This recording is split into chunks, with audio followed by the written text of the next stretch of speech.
真实，啥叫真实啊？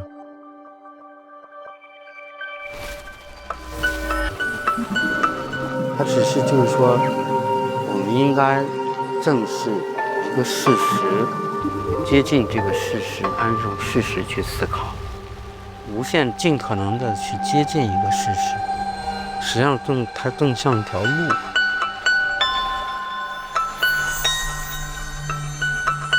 这是大家有时候把它误认为是一个目的。如果从目的的角度上，这世界永远没有真相。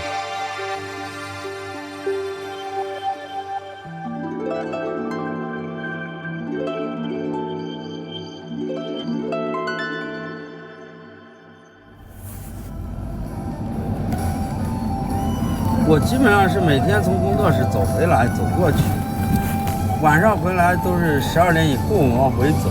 近啊？对啊，我是天天晚上我走了好几年了，所以这街上哪些棍子，哪些那种流浪的人你都认识。对啊，他住在哪儿，天天在一个地方，那都挺固定的。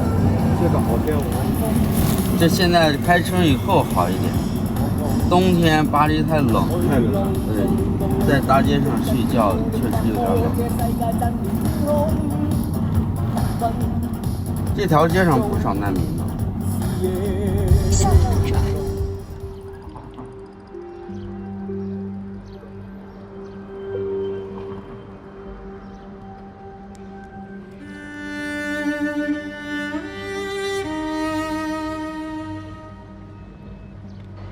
就我生活时间最长的2个城市，现就是一个是北京，一个是巴黎。从04年到现在这20年，几乎有1/3的时间是住在巴黎。说实话，没有第2个城市能跟巴黎有巴黎这种感觉的，就没有。特别富丽堂皇。就是有的东西它很奢华，但是同时呢，不然你就走在街上，它的朴素感也很好。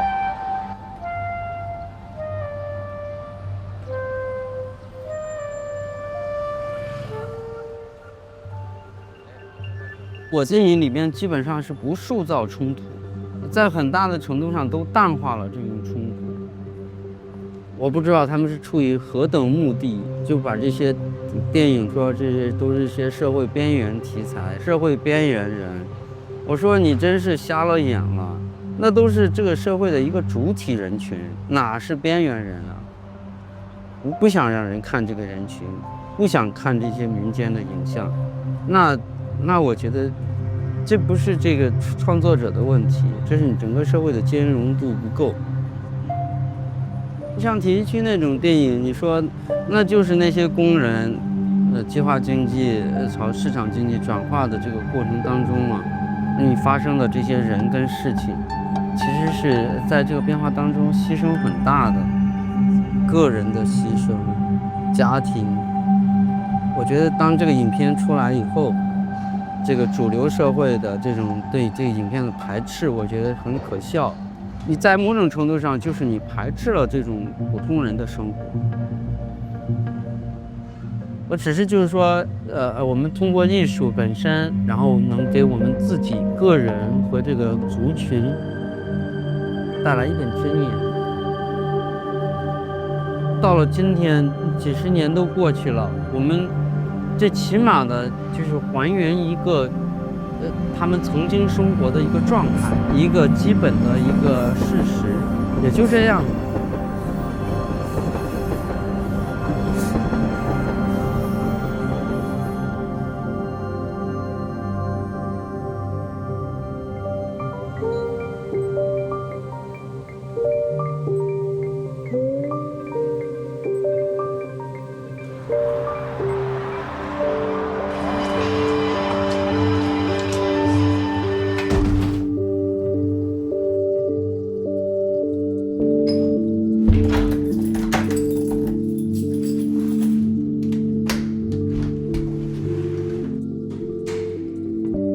最重要的是人的故事，对吧？人的你叙述什么内容，而不是那个材料本身。因为影像发明是一个漫长的过程，是因为这个文化和人们生活不断的探索和需求。但是别忘了，影像还有更深的意义，因为影像并不只是为电影而诞生的，影像的意义远远大于电影。更重要的还不在这儿，更重要的是在 AI 上面。为什么要做就把影像做的那种机器捕捉？最重要那些东西要提供给机器，作为识别世界的眼睛。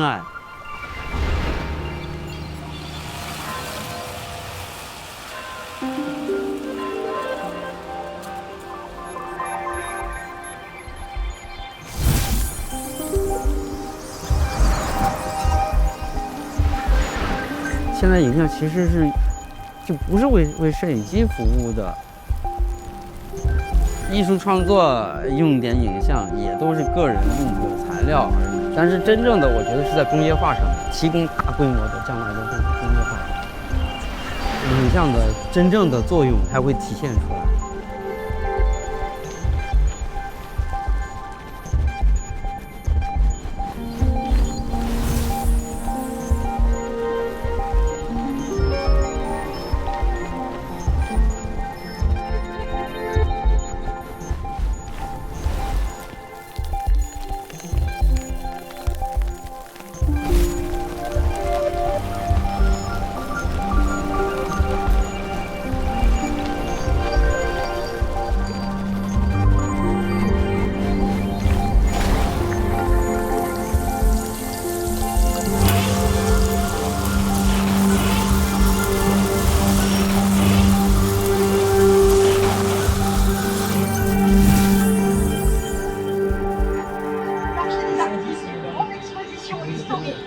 sur la force de la photo qui retrace ses constats, ses débuts, ses innovations.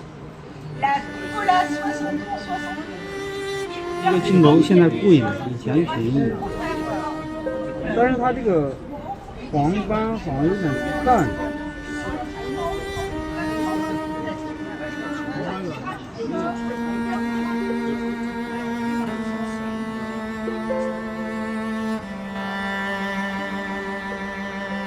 整个这个世纪是讨论的是未来，未来人怎么生活，已经在某种程度上已经跨越过原来的那种人类自身的那种看法，其实已经不断的在尝试共同生活的另一种可能。艺术不是独立的。是独立的，但是它又不独立于这个社会，它跟这个社会是完全浑然一体的。今天呢，我们仍然在这个社会里边，每个人都生存生活，每个人生活里边所的处境，个人的处境、情感的处境、社会的处境，所有的东西都是靠文化、靠各个方面来维护的。体制也是这样，文明本身也是这样，它就是一代一代人一直去坚持和维护这个东西，它才会在人的这个文明当中会持续的存在。